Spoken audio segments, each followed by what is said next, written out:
이지 않는다. 말씀 연구 시간이 돌아왔습니다. 오늘은 26번째 시간 순종과 봉사의 생활이라는 주제를 가지고 함께 연구를 하겠습니다. 순종과 봉사의 생활. 믿음을 가진 사람은 즐겁게 순종합니다. 그러나 그 순종이 공로가 될 수는 없지요. 순종은 이미 구원받은 사람에게 열리는 삶의 열매이고 새로운 생활 법칙입니다.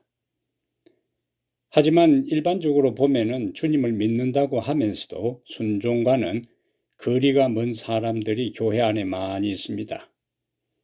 이중적인 모습을 보이지요. 성경에서 말하는 예수님의 제자는 철저하게 주님께 순종하는 사람을 말합니다.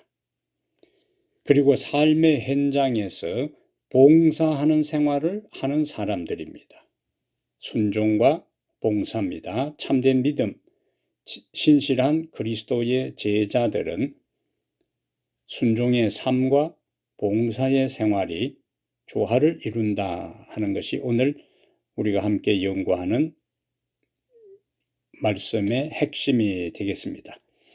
그러므로 예수님을 믿음으로 주님의 제자가 된 사람은 어떻게 순종하는지, 순종이 왜 중요한지, 어떤 동기와 목적으로 봉사를 해야 하는지, 순종하는 자에게 주어지는 축복과 봉사하는 생활을 사는 사람에게 하나님께서 어떤 은혜를 주시는가 하는 것을 오늘 함께 살펴보려고 합니다. 첫 번째 문제요. 하나님의 자녀된 우리는 범사에 주님께 순종하게 되어 있다. 왜 그런가? 요한복음 10장 27절에 예수님께서 이렇게 말씀을 하셨어요. 내 양은 내 음성을 들으며 나는 그들을 알며 그들은 나를 따르느니라. 양의 입장에서 두 가지가 있지요. 예수님, 목자이신 예수님은 우리를 알고 우리를 아는 예수님에 대한 양들의 반응은 그분의 음성을 듣고 그 다음 단계가 무엇입니까? 따르는 거예요. 음성을 듣는 것으로 끝나는 것이 아니고 음성을 듣고 목자 대신 예수님을 따르는 것, 그 따른다 하는 것이 바로 순종에 대한 말씀이죠. 우리가 일반적으로 말씀을 듣는다, 부모님 말씀을 잘 들으라, 학교 가면 선생님 말씀을 잘 들으라 할 때 하는 것은 단지 귀에 어떤 소리만 잘 들으라는 것이 아니라 부모님이나 선생님이나 또 다른 사람들이 한 말을 그대로 듣고 그 들은 것에 대해서 정상적으로 올바르게 반응하라는 것이 듣는다 하는 말이잖아요. 그래서 양들이 예수님의 음성을 듣고 따른다 하는 것은 양과 목자의 관계에서 양은 목자를 신뢰하고 그를 따르는 것이 바로 순종이다 하는 것입니다. 양들이 목자를 따르지 않는다. 그것은 그 목자와의 관계가 없는 것이고 그 목자를 신뢰하거나 믿는 것이 아니라는 거예요.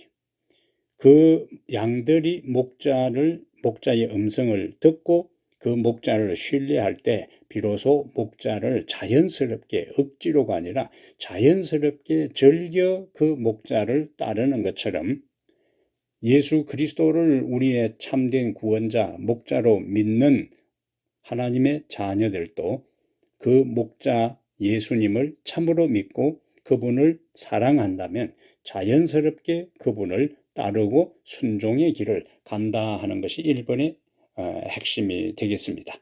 두 번째요. 내 양의 증거를 단순히 예수님을 믿는 것 그 이상에서 찾고 있다는 것을 어떻게 말씀하고 있는가?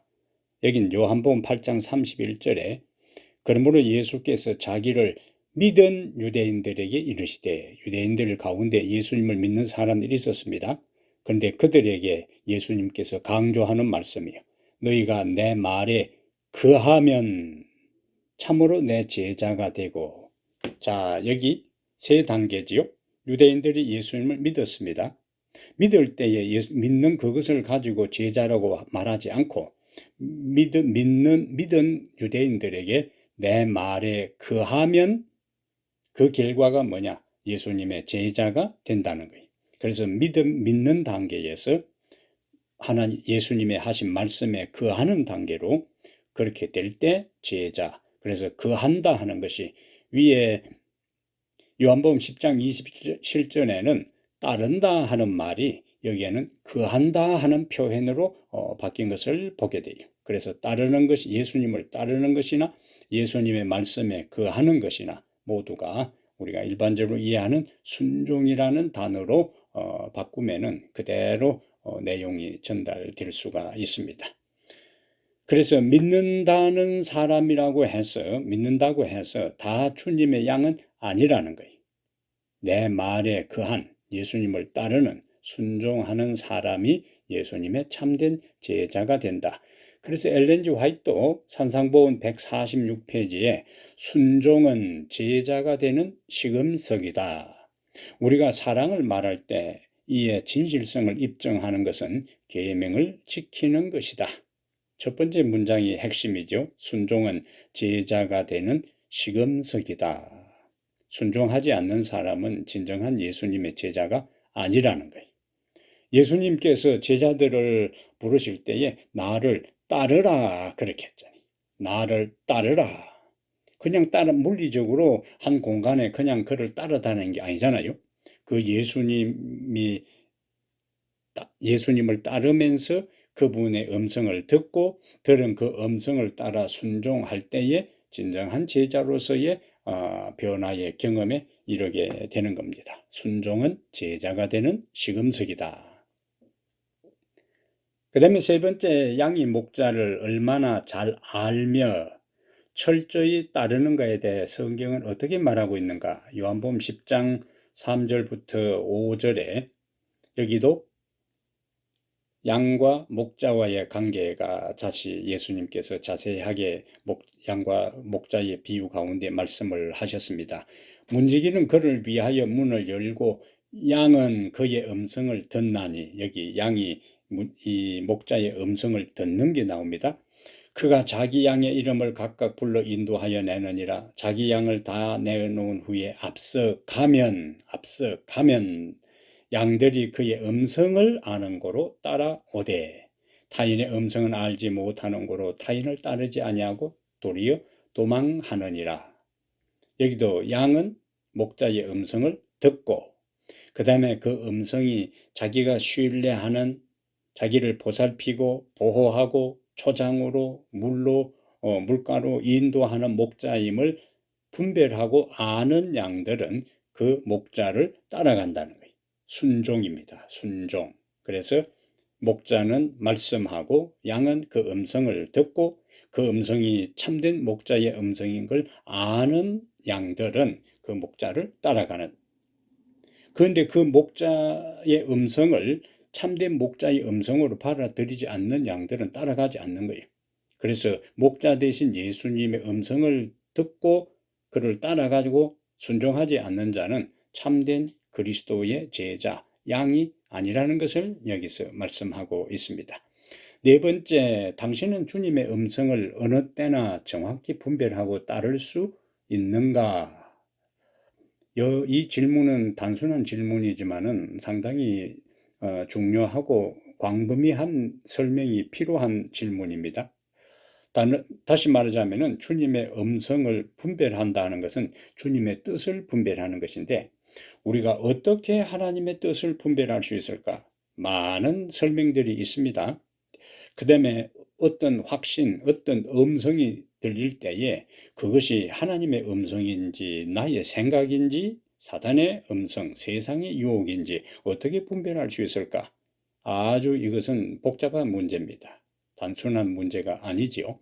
자, 네 번째 문제에 대한 걸 간단히 좀 정리를 하면 좋겠습니다. 구약시대에는 하나님의 기록된 말씀이 없었습니다. 그 다음에 예를 들면 아브라함 같은 경우에 신앙의 모델이 없잖아요. 혼자 신앙을 하잖아요. 우상 숭배하는 갈대우리에서 하나님께서 그를 불러내었습니다. 아브라함에게 있어서는 우상 숭배하는 사람들이 제사를 드리고 우상에게 제물을 바치고 경배한다 해서 우상은 전혀 아무런 소리를 음성을 발해서 우상 숭배한 자들에게 갈 길을 보여주는 게 아니잖아요. 그런데 아브라함에게는 하나님께서 직접 말씀을 하신 거예요. 왜 직접 말씀하셨는가? 그 당시에는 아브라함에게 직접 말씀하시기도 하고 그 다음에 천사를 통해서 말씀하시기도 하고 아브라함이나 모세 같은 경우에요. 그때는 하나님의 음성이 직접적으로 그들에게 말씀하지 아니하면 하나님의 뜻이 기록된 책이 없었기 때문에 그렇게 했던 거예요. 그런데 오늘날에는 각 시대에 하나님의 말씀이 없던 시절에 말씀했던 하나님의 모든 말씀을 집대성한 성경 기록된 하나님의 그때는 음성 하나님의 말씀이고 오늘날에는 음성으로 말씀하신 것을 기록한 말씀 성경이 우리들에게 있습니다. 그래서 오늘날 우리가 하나님의 말씀을 분별할 수 있는 방법은 케이스 바이 케이스입니다. 하나님과 우리와의 사이 관계는 인격적 관계이기 때문에 매뉴얼을 따라서 하는 관계가 아니거든요. 부모와 자식 사이에 매뉴얼을 따라서 부모와 자식 간의 관계가 유지되는 게 아니잖아요. 가정마다 달라요. 부모 형태나 스타일이나 철학이나 교육 배경이나 나이에 따라서 그들이 부모와 자녀 사이에 이루어지는 모든 의사소통이나 부모의 뜻을 전달하는 방식들이 다 다르잖아요. 하나님께서도 매뉴얼에 따라 인간에게 당신의 음성과 뜻을 전달해 주는 게 아니기 때문에 쉽지를 않습니다. 그러나 하나님께서 우리에게 당신의 뜻이 종합적으로 집대성된 말씀을 우리에게 주셨고 그 말씀을 부지런히 읽고 하나님의 뜻을 분별하기 위해서 기도할 때 성령이 우리에게 하나님의 뜻을 깨닫게 해주는데 그러면 우리에게 하나님께서 어떻게 하시는가? 음성으로 기록된 말씀이 없을 때에는 직접적으로 하나님의 천사를 파견하기도 하고 하나님이 임재하기도 하고 하나님께서 음성으로 말씀하셨지만은 오늘날에는 그런 초자연적인 그런 것은 거의 일어나지 않습니다. 우리의 내면의 말씀을 우리가 가까이 하고 하나님의 뜻을 간구할 때 성령이 우리에게 하나님의 뜻을 전달해 주는데 하나님의 뜻이다 하고 하나님께서 전달해 줄 때에 제일 먼저 우리에게 나타나는 현상은 마음의 평강과 확신이에요. 하나님의 뜻이라고 하는 그것은 분명히 우리에게 마음의 평강과 확신을 주게 되어 있습니다. 그런데 계속 불안하다, 염려가 되고 걱정이 된다. 아직은 하나님의 뜻으로 받아들일 수가 없지요. 더 확신을 달라고 계속 간구할 때 비로소 마음의 평강과 확신이 찾아오게 되고 그러면은 그것을 기초해서 행동할 수가 있는 겁니다. 확신이 될 때 비로소 우리가 실천하고 행동으로 나가야 되는 거예요. 그럼 세상의 유혹의 음성이라는 것은 사단의 음성은 자기 욕망과 자기의 유익을 추구하도록 하는 부추기는 거예요. 내가 이렇게 했다가는 손해되겠다. 내가 이렇게 했다가는 다른 사람에게 비난을 받겠다. 자기 욕망, 자기 감정, 자기 유익, 자기 손해 이러한 형태로 그것을 부각시켜요. 그리고는 하나님의 사업, 하나님의 나라, 하나님의 영광을 드러내는 대신에 자기의 영광과 자기의 유익을 드러내도록 하는 것이 세상의 유혹의 음성이. 보통 하나님의 음성은 그대로 따르면 손해될 것처럼 느껴지고 사단의 음성은 그대로 따르면 당장의 이익이 될 것처럼 보이는 것이 거의 명확하게 나타납니다. 이러한 것들을 기준으로 해서 우리가 하나님의 음성과 세상 유혹, 사단의 음성을 분별하는 지혜가 우리에게 필요한 것입니다. 이것은 단답형이 아니고 그 개개인에 따라서 끊임없이 고뇌하면서 중심, 마음의 중심이 내가 어떤 경우에도 하나님의 뜻을 따라 내가 살겠다. 하나님은 절대로 우리에게 손해되게 하시는 분이 아니고 하나님의 영광과 우리의 유익을 위해서 일하시는 분이라는 기본 전제를 가지고 임해야 하나님의 음성을 분별할 수 있어요. 하나님께서 아브라함에게 네 사랑하는 독자 이삭을 데리고 모리아산에 가서 나에게 그 아들을 번제로 드리라. 그 명령은 우선적으로 보면은 이방 민족들이 인신 제사를 드리는 내용하고 별 차이가 없어요. 게다가 아브라함은 갈대아 우르에서 나온 사람인데 갈대아 우르는 사람을 제물로 삼아서 우상에게 드리는 것이 비일비재했던, 그것이 만연했던 지역이 갈대아 우르예요. 그 동네에서 살던 사람에게 하나님께서 너 아들을 제물로 드리라 할 때는 굉장한 혼란에 빠질 수도 있어요.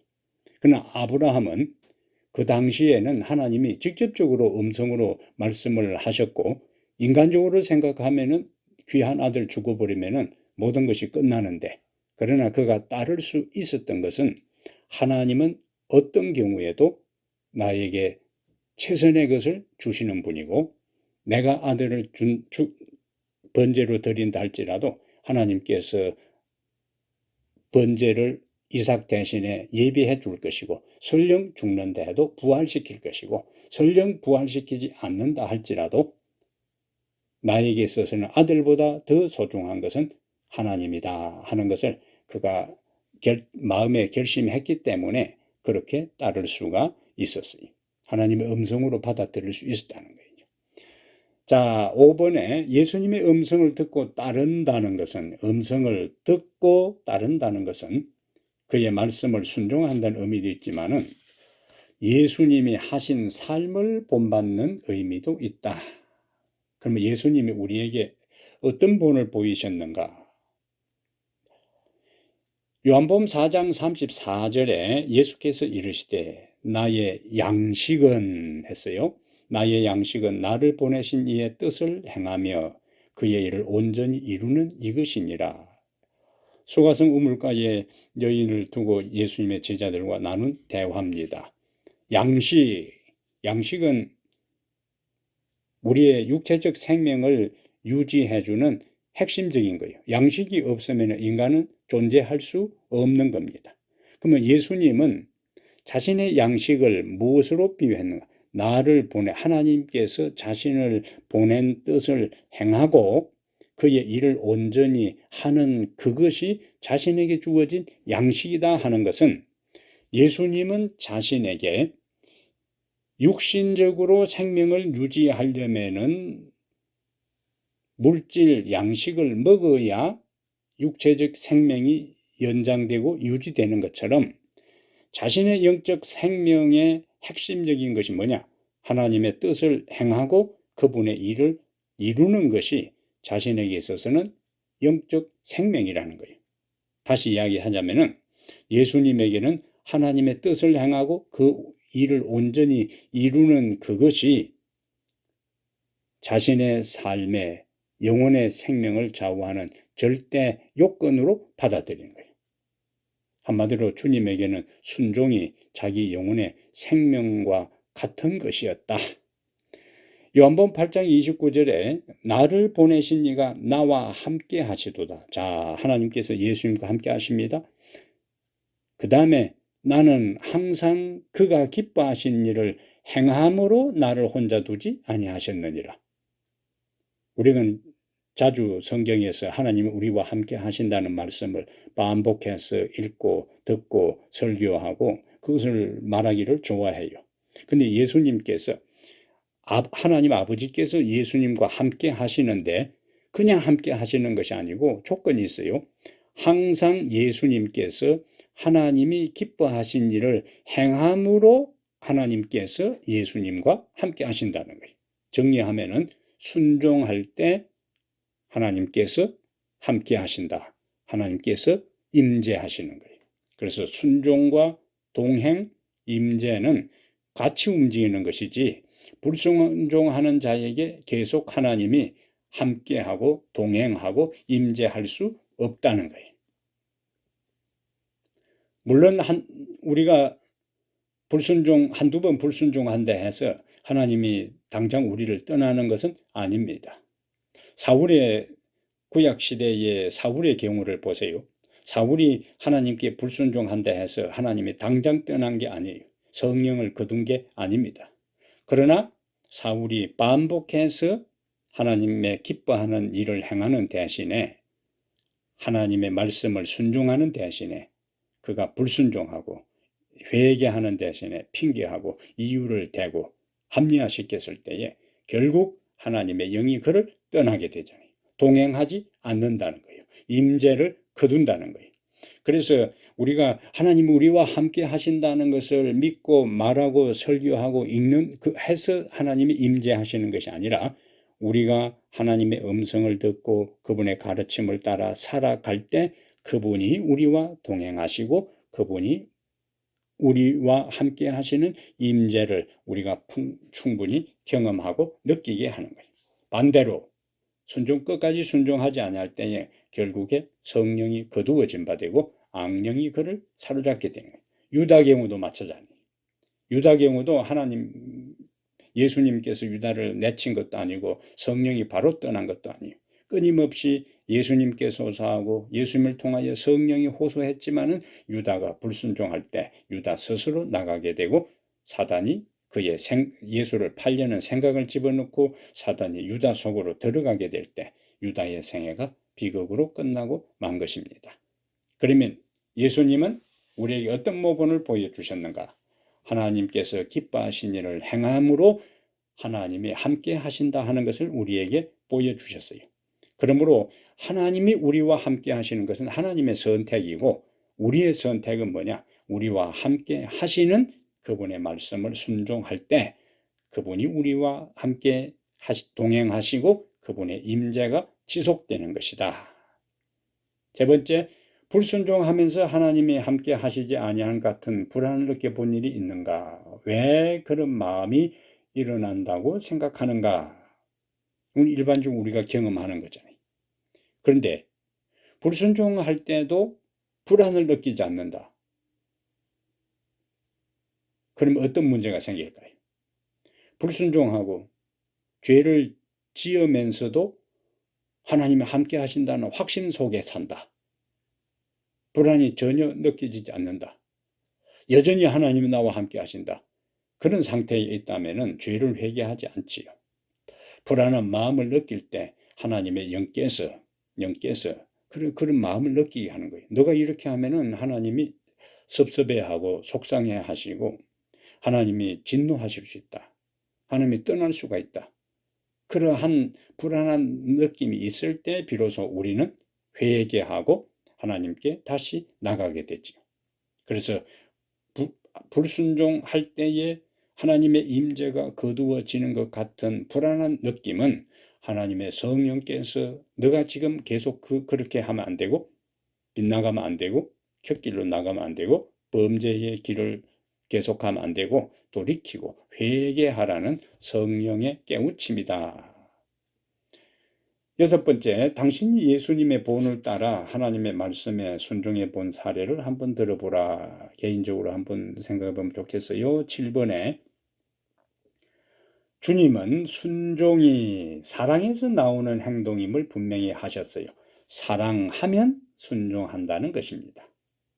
자, 요한복음 14장 15절에 그것을 예수님께서 딱 요약해서 말씀하시는데, 너희가 나를 사랑하면 나의 계명을 지키리라.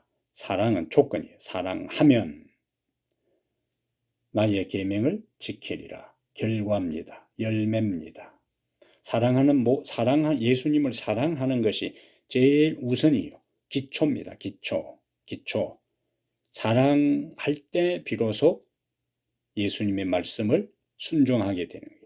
의무적으로 하는 것이 아니라, 억지로 하는 것이 아니라, 마지 못해서 하는 것이 아니라, 사랑하기 때문에 즐겨 기쁜 마음으로, 사랑하는 자가, 내가 말씀을 순종할 때 사랑하는 자가 행복하고 기뻐하는 그것으로 인해서 내가 그것을 따라 순종하게 되는 겁니다.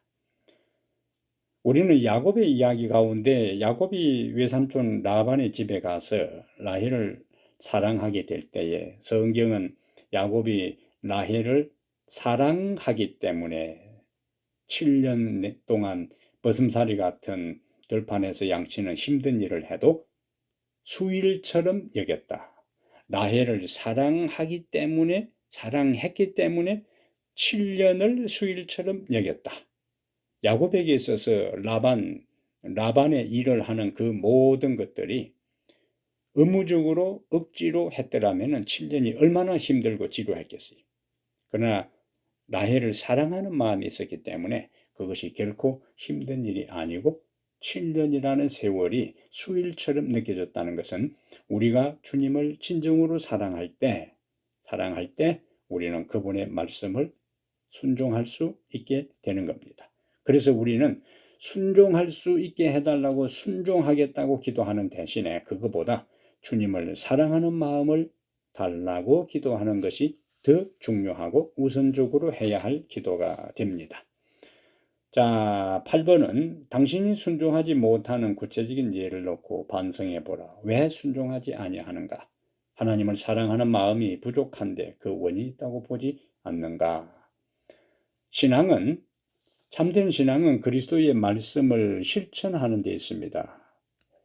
그 실천, 하나님 말씀을 순종하는 것은 그렇게 해서 우리가 은총을 얻기 위해서가 아니라 아무 자격이 없는 우리가 그분의 사랑의 선물을 먼저 받았기 때문에 우리가 사랑하니까 하나님이 우리를 사랑하고 아들을 주시고 예수님이 우리를 사랑하신 것이 아니라 우리가 사랑하기 전에, 우리가 그를 찾기 전에, 우리가 그를 부르기 전에, 우리가 그를 믿기 전에 하나님이 주도적으로 우리를 찾아오셨고 하나님이 주도적으로 우리를 먼저 사랑하셨어요. 아담과 하와가 범죄한 다음에 하나님 앞에 찾아가서 무릎을 꿇고 용서를 구한 것이 아니라 하나님이 도망간 아담과 하와를 먼저 찾아오셨어요. 불러내셨고 그들에게 구원의 약속을 주신 겁니다. 동일하게 우리가 하나님을 사랑하는 것은 우리가 사랑하니 그분이 사랑한 것이 아니라 그분이 먼저 우리가 사랑하기 전에 먼저 사랑을 베푸셨고 구원을 베푸셨고 은혜를 베푸셨기 때문에 그 사랑이 우리로 하여금 그분의 말씀에 따르게 하고 순종하게 하고 그분을 위해 우리의 삶을 바치게 만드는 겁니다. 여기 산상보험 149페이지에 단순히 말만 하지 않고 행동하는 것이 그리스도를 따르는 자들에게 기대되고 있다. 품성은 행동을 통하여 형성된다. 이 중요한 말씀이죠. 말만 하지 않고 행동하는 것이 그리스도를 따르는 자들에게 기대되고 있다. 보통 말하는 은행일치입니다. 하나님을 믿는다고 말할 뿐만 아니라 말하는 그대로 하나님을 믿는 것이 내가 믿는 그분이 말씀하시는 대로 따를 때 품성은 행동을 통하여 형성된다. 이 원리잖아요. 행동이 반복되면 무엇이 됩니까? 습관이 되잖아요. 그 습관은 품성을 이루게 되고 품성은 우리의 운명을 결정하게 됩니다. 그래서 품성은 행동을 통하여 형성되는데 어떤 행동인가? 하나님을 사랑함으로 예수님을 사랑함으로 그분이 하신 말씀을 순종하고 따를 때 우리는 그분이 하신 말씀을 순종하고 따를 때 말씀하신 분을 닮아가게 된다. 그래서 예수님의 형상으로 회복되는 거지. 이 원리입니다. 원리. 9번에 주님을 사랑하여 순종하는 자에게 약속하신 은혜가 무엇인가? 요한복음 14장 21절에 나의 계명을 지키는 자라야 나를 사랑하는 자니 계명을 지키는 자라야 나를 사랑하는 자니 나를 사랑하는 자는 내 아버지께 사랑을 받을 것이요 나도 그를 사랑하여 그에게 나를 나타내리라. 앞에서 사랑하는 자 하는 것은 나의 계명을 지키는 자야 나를 사랑하는 자니 다른 말로 하면 예수님을 사랑하는 사람은 그의 계명을 지키는 것이고 그러면 하나님의 사랑을 받고 예수님은 그에게 자신을 나타낸다. 하나님의 사랑도 하나님의 포괄적인 사랑은 동일하다 할지라도 하나님과 우리들 한 사람 한 사람 관계에 있어서 사랑은 차이가 있다고 생각이 들어요. 그것은 예수님의 12제자들을 예수님은 다 사랑했어요. 왜냐하면 요한복음 13장에 예수님께서 자기 제자들을 사랑하시되 끝까지 사랑했다 그렇게 나오잖아요. 다 사랑했어요. 그런데 그 예수님이 12제자들을 다 사랑했지만 유다까지 포함해서, 그러나 그 가운데서 우리가 아는 대로 요한은 사랑의 사도예요. 요한은 다른 제자들보다 더 큰 사랑을 받았습니다. 그리고 예수님의 12제자 그룹을 우리가 세 그룹으로 보통 이해하잖아요. 제1그룹, 예수님의 척근 그룹, 가장 가까이 있었던 베드로, 야고보, 요한. 베드로, 야고보, 요한은 12제자를 다 사랑했지만 예수님은 그 세 제자들을 더 신뢰하고 더 아낀 거예요. 자녀들이 여러 명이 있다 할지라도 부모가 모든 자녀를 원론적으로 사랑하지만은 그 자녀들 가운데 더 사랑이 가는 자녀가 있는 것처럼 온 인류를 사랑하고 하나님을 믿는 온 인류도 사랑하고 주인까지, 그 다음에 예수 믿는 사람을 사랑하지만은 예수 믿는 사람 가운데 하나님과 그분의 가르침과 계명을 순종하는 자에게 예수님은 자기 자신을 더 깊게, 더 구체적으로 우리에게 더 가까이 다가와서 느끼게 하고 경험하게 하고 체험할 수 있도록 자신을 우리에게 더 계시한다는 말씀이죠. 관계가 더 깊어진다는 거예요. 이건 어디까지나 개인적인 관계예요. 어느 누구도 알 수도 없는 거예요. 어느 정도인지도 모르는 거예요. 말씀을 순종하는 자만이 경험할 수 있는 그 영역이 되는 겁니다. 10번째, 예수님은 순종의 중요성을 어떻게 교훈하고 있는가? 우리가 잘 아는 모래 위에 집을 지은 사람과 반석 위에 집을 지은 사람의 비유, 산상보훈 5장, 6장, 7장 상상보훈의 마지막 결론의 말씀이잖아요. 그러므로 이렇게 했으니까 마태복음 5장 8복부터 시작된 산상보훈의 말씀의 결론으로 반석 위에 집을 지은 사람과 모래 위에 집을 지은 사람의 비유를 통해 예수님께서 결론적인 말씀을 하신 겁니다. 자, 그러면은 반석 위에 집을 지은 사람을 지혜롭다고 했는데 그 반석이 무엇인가? 고린도전서 3장 11절에 이 닦아둔 것 외에 능히 다른 터를 닦아준 둘 자가 없으니 이 터는 곧 예수 그리스도라. 반석이 예수 그리스도라 나오잖아요.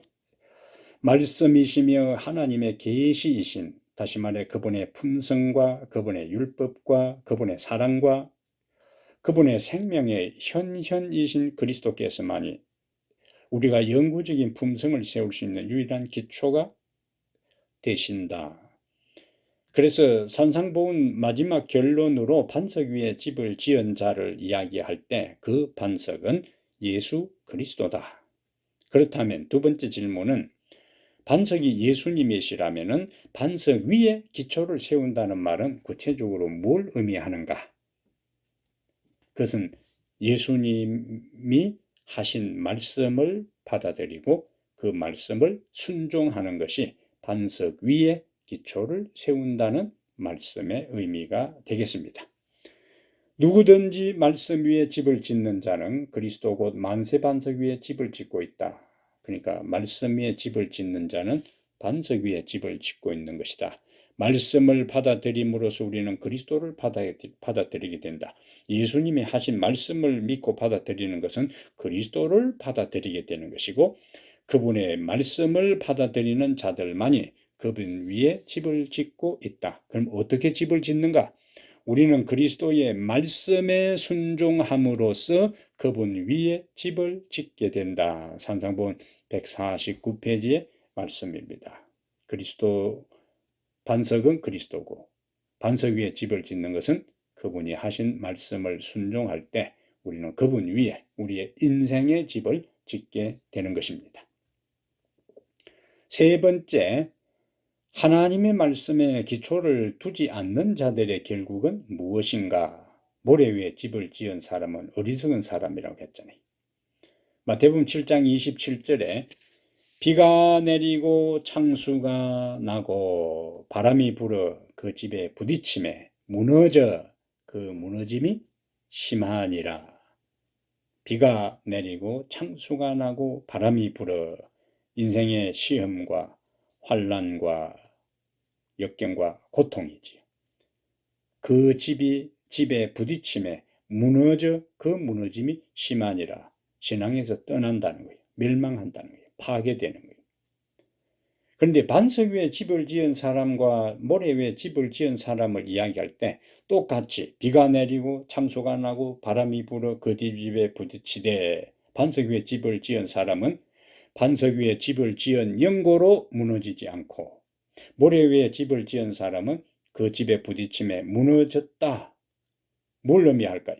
그것은 이 땅에 우리가 하나님을 믿고 사는 사람이든지 하나님을 믿지 않고 사는 사람이든지 또 하나님을 제대로 믿지 않고 순종하지 않는 사람이든지 간에 예외 없이 비가 내리고 창수가 나고 바람이 불어 그 집에 부딪히는 것처럼 신앙을 하는 사람이나 절대적으로 신앙을 하는 사람이나 어중간하게 타협적인 신앙을 하는 사람이나 불신적인 삶을 사는 사람이나 똑같이 예외적으로 비가 내리고 창수가 나고 바람이 인생의 집에 불어 닥친다는 거예요. 예외 없는 겁니다. 신앙을 하는 사람이라고 고난에서 예외되는 것은 아니라는 거지요. 근데 문제는 어차피 예외는 없어요. 그렇다면 그 비가 내리고 창수가 나고 바람이 부는 것은 예외 없이 모든 사람들에게 임한다면 그럼 어떻게 선택해야 되는가? 피할 길은 없으니까 내 인생의 기초를 누구 위에 세우느냐가 중요하다 하는 겁니다. 반석 대신에 예수님 위에 예수님의 말씀을 따라 순종하는 삶을 살면 비가 내리고 창수가 나고 바람이 부는 같은 인생의 풍파와 환난 가운데서도 우리의 인생의 집은 무너지지 않는다 하는 것을 강조하고 있습니다. 그래서 평안하고 안정할 때에는 어떤 사람이 본질적으로 하나님의 말씀 위에 기초를 세우고 있는지 그렇지 않은지가 구분이 잘 안 돼요. 비가 내리고 창수가 나고 바람이 불어봐야 인생의 모진 풍파, 시험과 고난을 경험해 봐야 그 사람이 어떤 삶을 살아왔는지를 그때 알 수가 있습니다. 참 믿음은 반드시 순종이란 열매로 나타난다. 구원받는 믿음은 반드시 주님을 사랑하고 그 사랑에 이끌려 기쁘게 순종하는 열매를 맺는다. 자, 다섯 번째, 환난 중에도 무너지지 않는 믿음을 가지고 최후의 구원을 얻으려면 어떻게 해야 하는가? 이사야 28장 16절에 주 여호와께서 이같이 이르시되 보라 내가 한 돌을 시온에 두어 기초를 삼았노니 여기 한 돌을 시온에 두어 기초를 삼았노니 곧 시험한 돌이요 귀하고 견고한 기초돌이라. 그것을 믿는 이는 다급하게 되지 아니하리라. 여기는 자, 이 말씀과 연결해서 산상본 151페이지에 자신에게 소망을 두고 있는 자는 모래 위에 집을 짓고 있는 것과 같다. 예수님 위에 소망을 두는 게 아니죠. 그러나 절박한 멸망을 피하는 데에는 아직도 영영 늦은 것은 아니다. 폭풍우가 몰려오기 전에 확실한 기초로 피신하라. 그 확실한 기초가 누구냐? 이사야 28장 16절에 한 돌을 시온에 두어 기초를 삼았는데 시험한 돌이라고요. 예수님은 비가 내리고 창수가 나고 바람이 부는 그 모든 것을 이 세상에서 다 경험했어요. 시험한 돌입니다. 그래서 우리가 인생을 살아갈 때 비가 내리고 창수가 나고 바람이 부는 그 모든 것에 대해 이미 예수님께서 그것을 다 견딘 견고한 기초돌이기 때문에 그 기초 위에 우리의 인생의 기초를 둔다면은 무너지지 않게 되고 다급하게 되지 않게 된다 하는 약속을 우리에게 해주고 있습니다. 오케이, 10번까지는 우리가 순종에 대한 말씀을 보았고 오늘 주제 가운데 두 번째 봉사로 들어가겠습니다. 11번이요. 누가복음 22장 24절부터 27절에 예수님은 봉사의 기본 자세에 대해 무엇을 교훈하고 계시는가? 12제자 사이에 끊임없는 물밑 싸움이 계속되고 있는데 그것이 무엇인가? 24절이요. 그들 사이에 그중 누가 크냐 하는 다툼이 난지라. 예수님이 예루살렘에 입성하게 되면은 유대인의 왕으로서 등극할 것으로 제자들은 생각하고 그 전에 서열 싸움, 치열한 파워 게임이 벌어졌던 거예요. 누가 크냐? 하나님 왕국이 건설되면은 예수님이 왕이 될 텐데 누가 그 다음 자리 서열을 차지할 것인가에 대한 치열한 경쟁이 계속 진행되고 있었습니다. 심지어 예수님이 예루살렘에 십자가에 못 박혀 죽기 위해서 앞서 가시는데도 뒤에 따라가면서 그렇게 했어요. 인간의 본능적 높고자 하는 그 욕망이 얼마나 강한지를 예수님의 제자들의 모습을 통해서 여과 없이 보여주는 겁니다. 자, 누가 크냐 하는 다툼이 났어요. 이때에 두 번째, 예수님은 하나님 나라의 다스림과 세상 나라의 다스림이 근본적으로 정반대가 된다는 것을 교훈하시기 위해 그 둘을 어떻게 비교하고 계시는가? 25절과 26절에 예수께서 이르시되 이방인의 임금들은 그들을 주관하며 그 집권자들은 은인이라 칭함을 받으나 너희는 그렇지 않을지니 대조하잖아요. 너희 중에 큰 자는 젊은 자와 같고 다스리는 자는 섬기는 자와 같을지니라. 이방인 임금은 지배하고 다스리는 거예요. 그러나 하나님 나라는 섬기는 것이다. 다스림과 섬김 대조되지요. 세상 왕국의 임금 지배 다스림, 하나님 왕국의 하나님의 백성들은 섬김. 자, 세 번째, 예수님은 그러면서 예수님은 자신의 제자들에게 자신의 삶을 그대로 이제 자신의 삶을 통해 제자들에게 교훈하는 거예요. 27절에 앉아서 먹는 자가 크냐 섬기는 자가 크냐, 앉아서 먹는 자가 아니냐. 그러나 나오잖아요. 그러나 나는 섬기는 자로 너희 중에 있노라. 예수님은 제자들의 발을 씻기셨어요. 우리가 앞에 세종예식에서 보았습니다. 예수님은 부활하신 후 요한복음 21장에 갈릴리 바닷가에서 제자들을 만나잖아요. 제자들이 밤새도록 고기 한 마리 잡지 못하는 그때에 오른편에 그물을 던지라 해서 고기를 잡고 그 다음에 그물을 끌고 육지에 올라와 보니까 예수님께서 숯불에 떡을 준비해 두고 있었습니다. 그리고 가져온 고기를 구워서 제자들에게 나누어 주었어요. 그러면은 요한복음 13장에서 예수님이 십자가에 돌아가시기 전에 발을 씻어줄 때의 예수님의 신분하고 위상하고 요한복음 21장하고는 완전히 천지 차이예요. 요한복음 21장은 예수님께서 부활하신 다음에 완전히 신성을 그대로 드러내시고 시간과 공간의 제약 없이 막바지 활동하실 때인데 그때의 제자들의 필요를 채워주신 것은 예수님은 철저하게 이 세상에 섬기는 것이 무엇인지를 자신의 삶을 통해서 몸소 보여주신 것입니다. 그것은 하나님을 믿는 우리가, 예수님을 믿는 우리가 이 세상에서 어떤 삶을 살아야 가치 있는 것이고 어떤 삶을 지향해야 할 것을 자신의 삶을 통해서 우리에게 보여주셨다는 거예요. 자, 네 번째, 예수님이 제자들에게 가르치려고 하신 교훈의 요점이 무엇인가? 다음에 두 가지 말씀을 중심으로 문맥을 살펴보고 그것이 무엇인지 말하라. 26절에 너희는 그렇지 않을지니, 너희는 그렇지 않을지니. 세상 집권자들은 지배하고 다스리는데 하나님의 나라에는 그렇게 하는 게 아니라는 거예요. 섬긴다는 거예요. 하나님 나라에서는 높은 자일수록 섬긴다. 왜? 예수님이 우주에서 제일 높은 자가 가장 미천한 죄인들을 섬겼잖아요. 그러면서 예수님께서 앉아서 먹는 자가 크냐, 섬기는 자가 크냐, 앉아서 먹는 자가 아니냐 대접받는 거예요. 그러나 예수님은 앉아서 대접받을 수 있는 그 모든 자격을 갖추고 있었지만은 그분은 섬기는 자로 너희 중에 있노라 말씀하셨으니까 스승 되시는 예수님이 섬기는 자였다면은 그 스승을 따르고 가르침을 믿고 따르는 사람들은 당연히 스승이 보여준 본을 따라야 된다는, 그것이 스승과 제자거든요. 제자는 뭡니까? 스승의 본을 따르고 가르침을 따르는 거예요.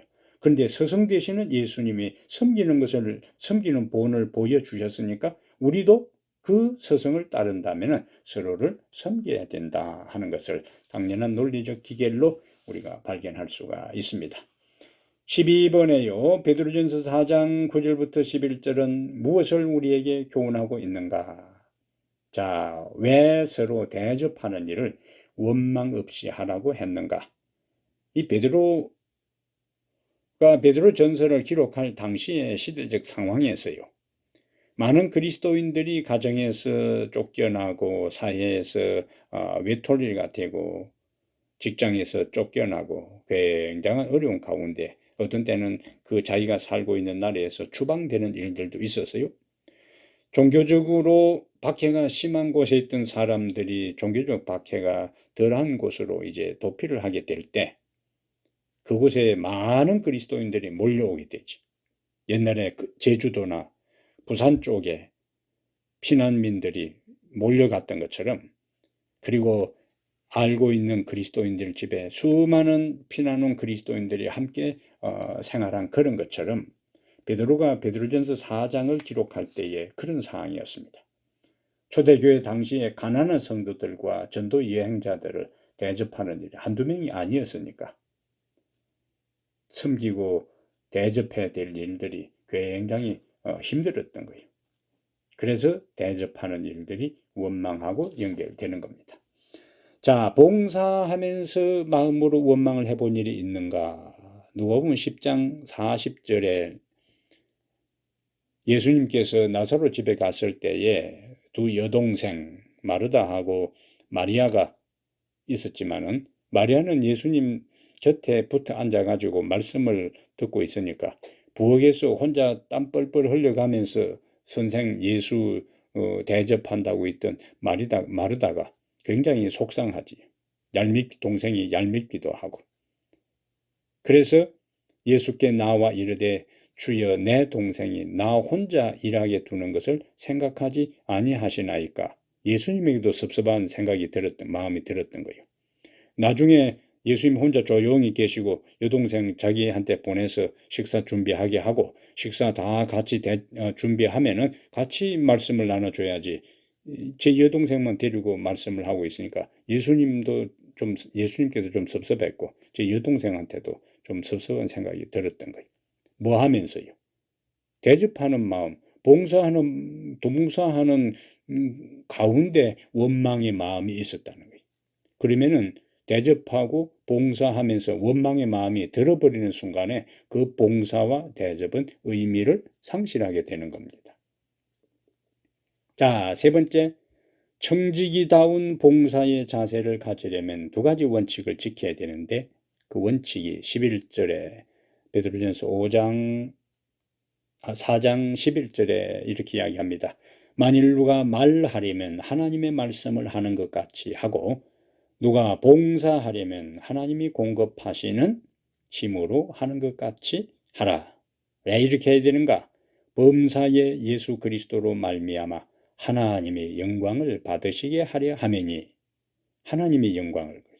그래서 우리가 말을 한다면 하나님의 말씀을 하는 것 같이 하고, 자, 우리가 봉사한다면 그 봉사는 내 힘, 내 지혜, 내 능력이 아니라 하나님이 나에게 봉사할 수 있는 능력과 지혜와 방법을 주신다고 했을 때, 그렇게 믿고 할 때 내가 한 봉사에 대해서 내가 했다고 나를 드러내고 내 칭찬과 인정을 받으려고 하는 마음이 없게 되는 겁니까?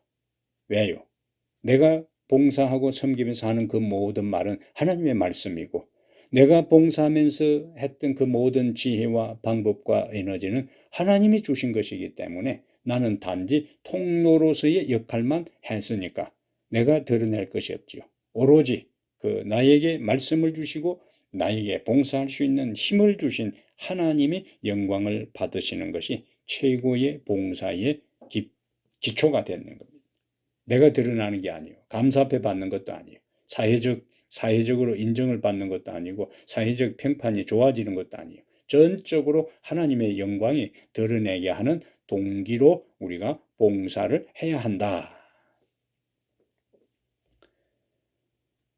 4번은 읽어보시고요. 14번에 요한 3서에서는 교회에서 장로의 직분을 가지고, 여기도 이제 초대교회 배경 속에 교회 두 장로가 등장합니다.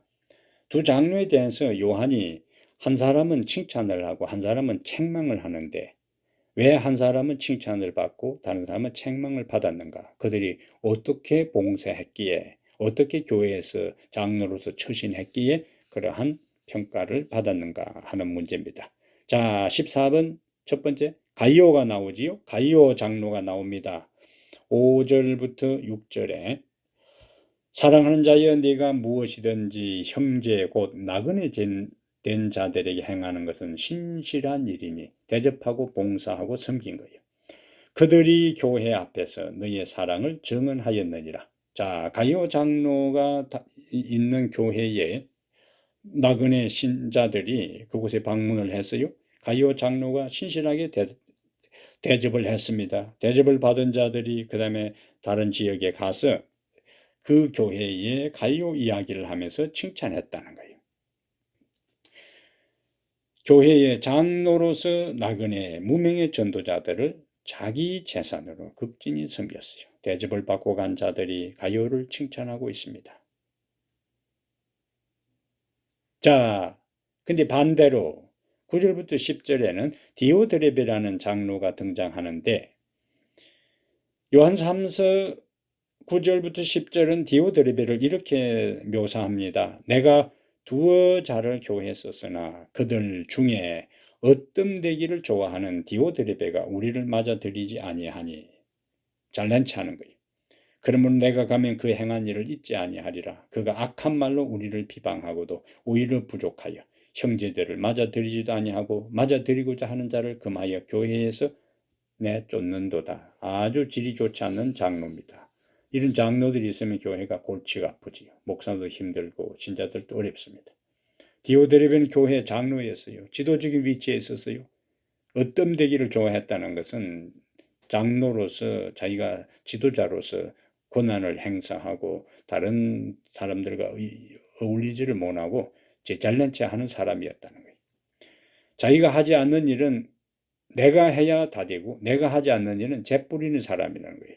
아무리 다른 사람이 좋은 일이라도 다른 사람이 그 일을 하는 것을 방해하고 그리고 자기 편에 들지 않으면 비판했다는 겁니다. 아주 암적 존재지요.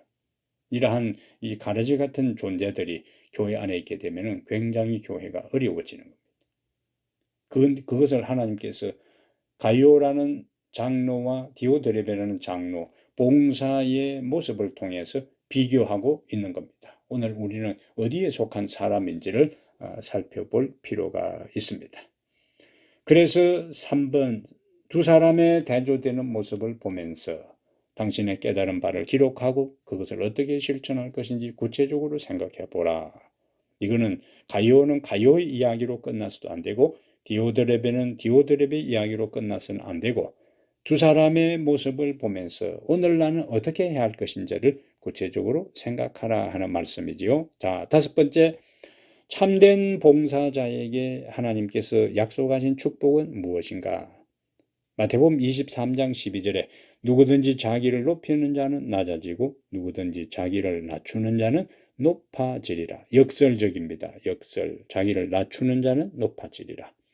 마태복음 10장 42절에 누구든지 제자의 이름으로 이 작은 자 중 하나에게 냉수 한 그릇이라도 주는 자는 내가 진실로 너에게 이르노니 그 사람이 결단코 상을 잃지 아니하리라 하시니라. 여기 한번 보세요. 표현이. 제자의 이름으로 이 작은 자입니다. 큰 자도 아니요. 작은 자. 그 다음에 타수도 아니요. 하나요. 작은 자 중 하나, 그 다음에 거창한 어떤 다른 대접단이요. 냉수 한 그릇입니다. 작은 자 중 하나에게 냉수 한 그릇을 주었는데 예수님께서는 그 사람이 결탄코 상을 잃지 아니하시리라.